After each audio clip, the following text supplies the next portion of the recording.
രാഹുൽ മാങ്കൂട്ടത്തിൽ മാധ്യമങ്ങളോട് പ്രതികരിച്ചിട്ടിപ്പോൾ കുറച്ചായി. കേരള രാഷ്ട്രീയത്തിലെ യുവശബ്ദവും കോൺഗ്രസിന്റെ കരുത്തുറ്റ പോരാളിയുമാണ് അദ്ദേഹം. കഴിഞ്ഞ ദിവസം പെരുന്നയിൽ മന്നം ജയന്തി ആഘോഷത്തിന് പോയപ്പോൾ രമേശ് ചെന്നിത്തലയുമായി സംസാരിച്ചതിനെ കുറിച്ച് കൗതുകത്തിലാണ് മാധ്യമങ്ങൾ.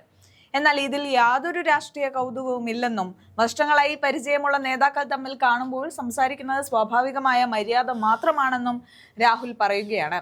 രാഷ്ട്രീയത്തിനപ്പുറം വ്യക്തിപരമായ ബന്ധങ്ങൾ കാത്തുസൂക്ഷിക്കുന്ന ഒരു പൊതുപ്രവർത്തകൻ എങ്ങനെയായിരിക്കണം എന്നതിന് ഉദാഹരണമാണ് രാഹുൽ. ഇത് കാരണം ഒരുപാട് സൈബർ ആക്രമണങ്ങൾ ഉണ്ടായി എന്നാണ് അദ്ദേഹം പറയുന്നത്. തനിക്കെതിരെ നടക്കുന്ന സൈബർ ആക്രമണങ്ങളെ അദ്ദേഹം തള്ളിക്കളയുകയാണ്. നേതാക്കൾ തമ്മിൽ സംസാരിച്ചു എന്നതിന്റെ പേരിൽ സൈബർ ആക്രമണം നടത്തേണ്ട യാതൊരു കാര്യവുമില്ലെന്നും അദ്ദേഹം വ്യക്തമാക്കുന്നുണ്ട്.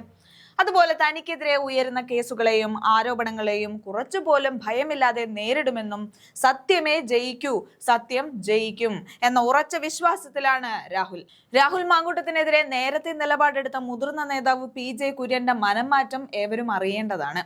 രാഹുലിന് പാലക്കാട് മത്സരിക്കാമെന്നും അദ്ദേഹം മികച്ച സ്ഥാനാർത്ഥിയാണെന്നും PJ കുര്യൻ ഇപ്പോൾ സമ്മതിക്കുകയാണ്. എന്നാൽ ഇവിടെ രാഹുൽ പറയുന്നത് തന്റെ സ്ഥാനാർത്ഥിത്വം താനല്ല, പാർട്ടിയാണ് തീരുമാനിക്കേണ്ടത് എന്നാണ്. നിലവിൽ MLA ആയി തുടരുന്ന താൻ ജനങ്ങൾക്കിടയിൽ തന്നെ ഉണ്ടാകുമെന്നും പാലക്കാട്ടെ ജനങ്ങളോടുള്ള തന്റെ ഉത്തരവാദിത്തം വലുതാണെന്നും അദ്ദേഹം വീണ്ടും ഓർമ്മിപ്പിക്കുന്നുണ്ട്. രാഹുൽ മാങ്കൂട്ടത്തിലിനെ തളർത്താൻ ശ്രമിക്കുന്ന രാഷ്ട്രീയ എതിരാളികൾക്കും സൈബർ ഗുണ്ടകൾക്കുമുള്ള ശക്തമായ താക്കീതാണ് മാങ്കൂട്ടത്തിന്റെ ഓരോ വാക്കുകളും. NSS ആസ്ഥാനത്ത് പോയതിനെ രാഷ്ട്രീയ നേട്ടമായി കാണുന്നവർക്ക് താൻ വർഷങ്ങളായി അവിടെ പോകാറുണ്ടെന്ന മറുപടിയിലൂടെയാണ് അദ്ദേഹം വായടപ്പിച്ചത്. സത്യസന്ധമായ രാഷ്ട്രീയത്തോടൊപ്പം ഉറച്ചു നിൽക്കുന്ന രാഹുൽ മാങ്കൂട്ടത്തിൽ വരും ദിവസങ്ങളിലും കേരള രാഷ്ട്രീയത്തിലെ ശ്രദ്ധാകേന്ദ്രമായി തുടരുമെന്നതിൽ ഒരു സംശയവുമില്ല. എന്തായാലും അദ്ദേഹത്തിന്റെ ആ പ്രതികരണം ഒന്ന് കണ്ടു നോക്കാം.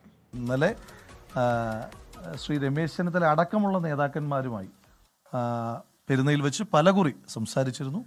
അങ്ങനെ നേതാക്കന്മാരുമായി പരസ്പരം പരിചയമുള്ള ആളുകളാണല്ലോ എല്ലാവരും. അത് രാഷ്ട്രീയമില്ലാത്ത മറ്റ് രാഷ്ട്രീയ പാർട്ടിയിൽപ്പെട്ട ആളുകൾ, എല്ലാ രാഷ്ട്രീയ പാർട്ടിയിലും പെട്ട ആളുകളുമായിട്ട് സംസാരിച്ചിരുന്നു. അതൊന്നും ഇത്ര ഒരു കൗതുക വാർത്തയായിട്ടോ ഒന്നും എനിക്ക് തോന്നുന്നില്ല. അങ്ങനെ അതിനകത്ത് എന്തെങ്കിലും ഒരു കൗതുകമുണ്ട് എന്ന് തോന്നുന്നില്ല. അവിടെ ഉണ്ടായിരുന്ന മാധ്യമപ്രവർത്തകരോട് അന്വേഷിച്ചാൽ മതി. എല്ലാ പൊതുപ്രവർത്തകരും പരസ്പരം കാണുമ്പോൾ സംസാരിക്കുകയും കുശലം പറയുകയും ചിലരോട് രാഷ്ട്രീയം പറയുകയും ഒക്കെ ചെയ്തിട്ട് തന്നെയാണ് പോയത്. അതിനകത്ത് നിങ്ങൾ ഇത് മാത്രമാണ് അവതരിപ്പിച്ചത് എന്നുള്ളത് മാത്രമേ അതിനകത്ത് അർത്ഥമുള്ളൂ. അതിനകത്ത് പ്രത്യേകിച്ച് ഞാൻ പറഞ്ഞല്ലോ, ഇനിയും സംസാരിച്ചാലോ സംസാരിക്കാതിരുന്നാലോ അത് പ്രത്യേകിച്ച് പൊതുജനങ്ങളെ ഏതെങ്കിലും തരത്തിൽ ബാധിക്കുന്ന ഒരു വിഷയമായിട്ട് എനിക്ക് തോന്നുന്നില്ല.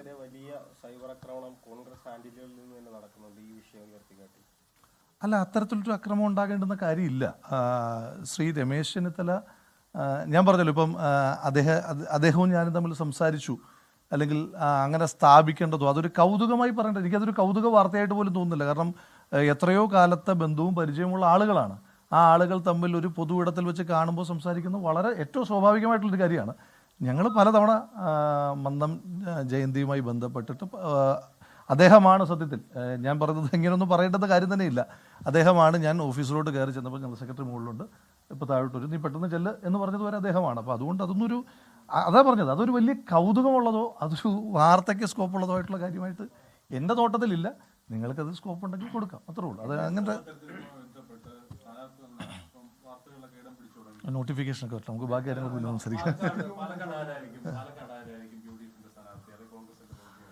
അല്ല, നമുക്കത് UDFൻ്റെ സ്ഥാനാർത്ഥി ആയിട്ട് ആര് മത്സരിക്കത്തില്ല എന്ന് ഏതെങ്കിലും മണ്ഡലത്തിൽ ഏതെങ്കിലും കാലത്ത് പറയാൻ പറ്റുന്ന ഒരാളല്ലല്ലോ ഞാൻ.